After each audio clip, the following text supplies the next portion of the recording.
it was like, this is really fun. This is really different. Mm-hmm. But I'm having trouble enjoying this as much as I could just because of how poorly it runs on the Switch's hardware.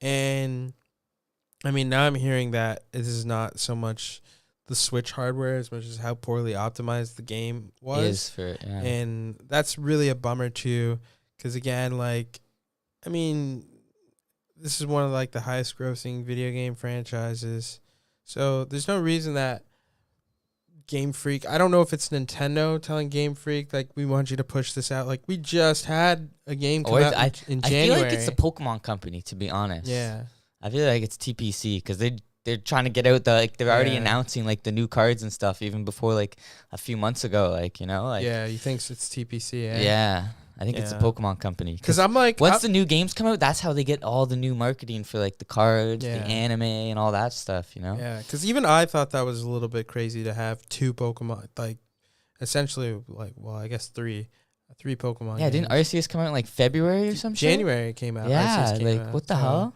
I was like, that's a lot. That's like, a lot of give Pokemon games. Give Game Freak a break. Mm-hmm.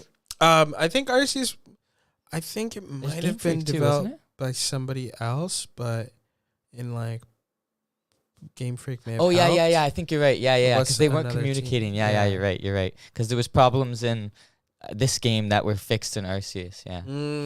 Oh, I see. Yeah. So I think that that the price tag too on the games, we're out here paying, I think it's $79.99 for us. Mm-hmm. So that's Before a lot tax. of money. That's a lot of money to shell out on a game that it's not going to run reliably for you. It's going to limit the amount of time you can have with this game. Yeah, having to reset your Switch. And apparently it's actually like, it's not just the frame rates. It's actually like slowing down the whole game. Like, it doesn't just look like it's going slow. It's actually, you're moving in slow motion. Like, the whole game is slowed down. Yeah. Which is just ridiculous. Yeah, I mean, in terms of me buying Scarlet or Violet, I think it's going to be a hard pass for me.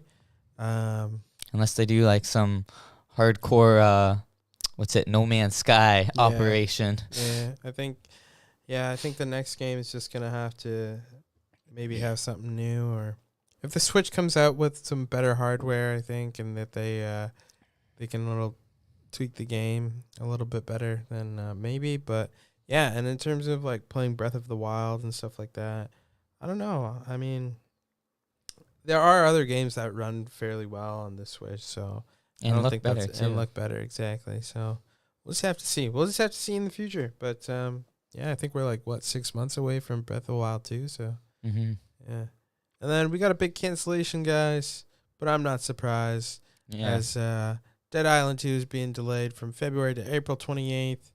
And a note that they said on the game's Twitter, the irony of delaying Dead Island 2 is not lost on us.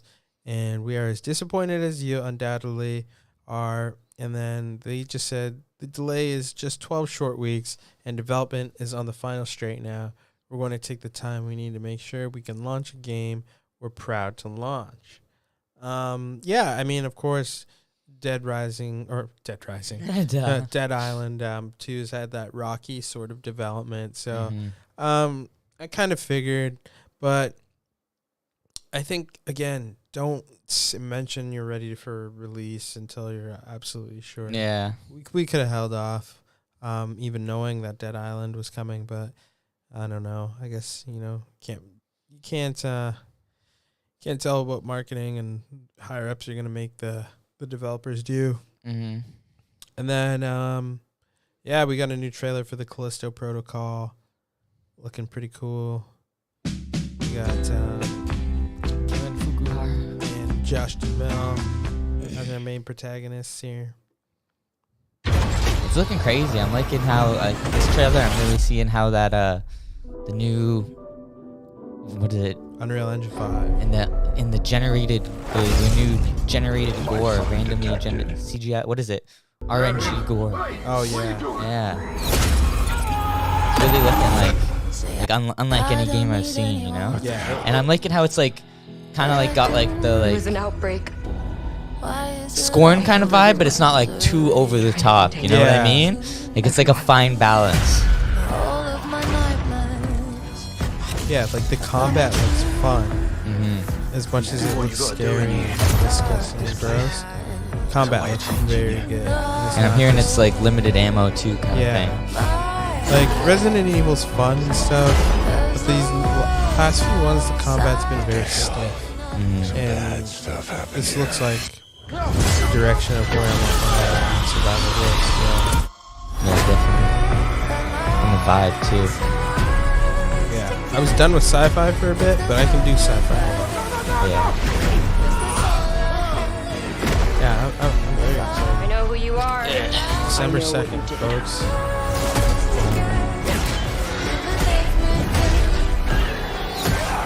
Hopefully we can get our hands on this a little bit early. This whole person's infected. I am actually very pleased. Hey. I want to take a gay test right now, guys. We can dig this right now. Digfund.co. Video sponsored by Digfund.co. It's a good luck passing this 6-question test. If you aren't gay, you'll have no problem passing the 6 questions. But if you are, hey, we'll find out. And folks, I think that is one of the last stories, but there's still one more because we're talking about. Oh yeah. We're talking about the creator of Sonic being arrested, folks, for insider trading. What is going Creator on? Roblox. What? Yuji Naka. Using cheat code on the economy. That's I'm funny. dead.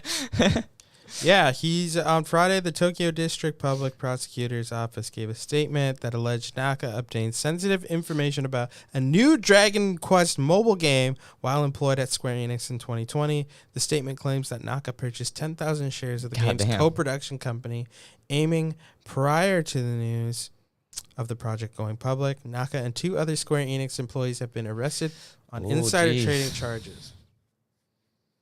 Not good. So Naka left Square Enix in 2021 after the critical and commercial failure of Balan Wonderworld, which was crazy. Jeez. That game was pretty bad. I remember hearing about it, and then I never heard anything. It was one of those too. Yeah. But fewer than 2,000 copies sold. What? Yeah, that was a critical failure. Damn. Yeah, but I mean, I see this stuff happening all the time. I mean, a lot of Japanese CEOs and like higher ups, they don't get paid as much as like their North American counterparts. Mm-hmm. So I think this is not a very uncommon thing that happens over there. But yeah, that's a really shitty thing to do, man. It's kind of a funny events, but I mean, overall, man, you messed up because you got caught, and you should have been going Number fast. rule: don't get caught. Exactly. Yeah.